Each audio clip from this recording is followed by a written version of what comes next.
Hey guys, my apologies for my voice today. I've been sick. I've got this terrible chest cold, so I'm going to sound a little bit gravelly, but I'm still here.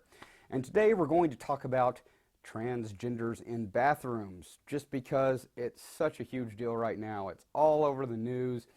Should transgender people be able to go in restrooms that of the sex they identify with? Obviously, the transgender issue is much bigger, but right now we're just talking about bathrooms. And I know that people are probably going to assume that since I tend to be more liberal, I'm automatically going to side on one or the other. And it's not really true. I understand the conservative side on this.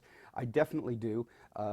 I think a lot of them fear, particularly in women's restrooms. Men's restrooms, I mean, really, men's restrooms. Do we really care if a woman walks in? A woman walks in, you're probably just going to go, "Oh, hi. Can you really use one of those?" You know, I mean, when's the last time you heard of a woman walking into a man's restroom and having them freak out? But women's restrooms, a bit of a different deal. I think people are afraid, you know, that men are going to be walking in restrooms dressed as women looking at their little daughters. And that is totally understandable. But I also have the feeling that most of the people that are really vocal about this probably tend to be men, because men's restrooms and women's restrooms are very different. And men probably aren't generally walking into restrooms, women's restrooms, to find out, hopefully. But they are different. I've talked to women. They've told me these things. And while half of a man's restroom tends to be completely open, we have these urinals. Everyone stands there and they do what they do right next to each other, which I'm sure some people think is a little strange, but that's what we do. In women's restrooms, it's all stalls. It is all stalls. Women go to the restroom, they walk into a stall, they close the door, and that's it. Nobody sees each other. I know that there's this fear that men are going to come in and expose themselves to people, but that's not what people do. In fact, any transgender person I've ever known, I obviously don't have the numbers on what all transgender people are like, but the ones I've known tend to be very private people. They want to go to the stall and do what they do, and there's no reason you should ever know. And they aren't going to see you. I think that anybody looking under a stall or doing anything inappropriate, whether they are a man or a woman, is going to be a big deal. Obviously, police are going to be called. Bad things will happen. That's just the way it is. This just seems to be one of those things where perhaps we're making a much bigger deal out of something than is really necessary. And that's somewhat understandable. I think that just on the surface, the immediate thing that registers in people's head is, oh my gosh, there's going to be men dressing up as women just to walk in women's restrooms and look at people. Well, it's possible. It could happen. They're not going to see anything.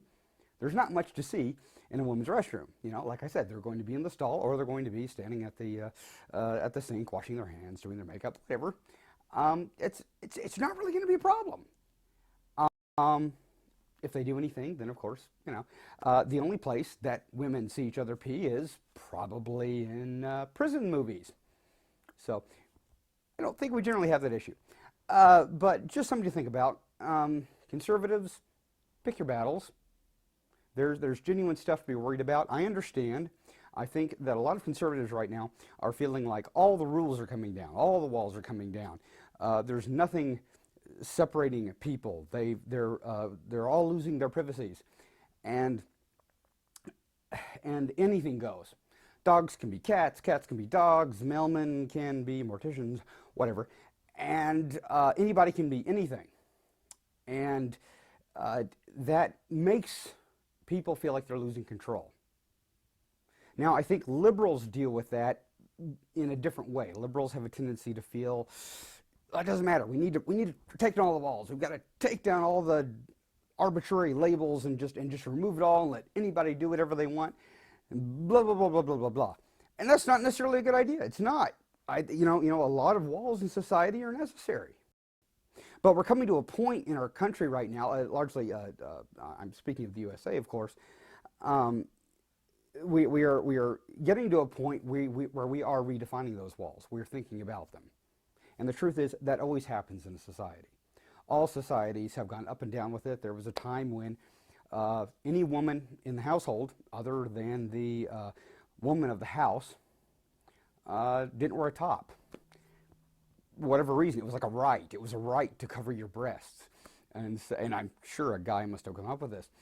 But supposedly, you know, the maids and the other, you know, servants in the house didn't get to wear tops. It was a bizarre story I remember reading, and I'm thinking how strange that was. But if you live in a society where it's like that, you don't have any reason to think twice about it. What we're going through right now is just this clash, and this clash is happening at a much more rapid rate because of the way media works and the way everybody sort of knows everybody's business almost immediately. So I realize why it's a much bigger deal, and I realize why conservatives start trying to shut things down like this. It's just one more thing. It's just one more wall coming down. It's one more everybody can do anything they want type thing. But I don't think it's a significant battle. There are some significant battles out there. Whether or not transgender people walk into restrooms probably isn't one of them. I mean, we're talking practically speaking. I know it feels like a big deal, but here in the real world, I don't really think it's going to be that big of a deal. And if it is that big of a deal, I think it'll be rectified. Some people are already talking, like Targets, I think, are talking about having transgender restrooms, extra restrooms. I was in a pub the other day, and they had it wasn't specifically a transgender restroom. It was just a unisex restroom, and there was a stall, and there were two urinals. And when I walked in, there was a woman walking out of the stall. And I thought that was kind of strange, but then I realized, well, you know, it's just the way they did it. They had a lock on the door so that if a woman came in, she could lock the door. They were being understanding of that issue.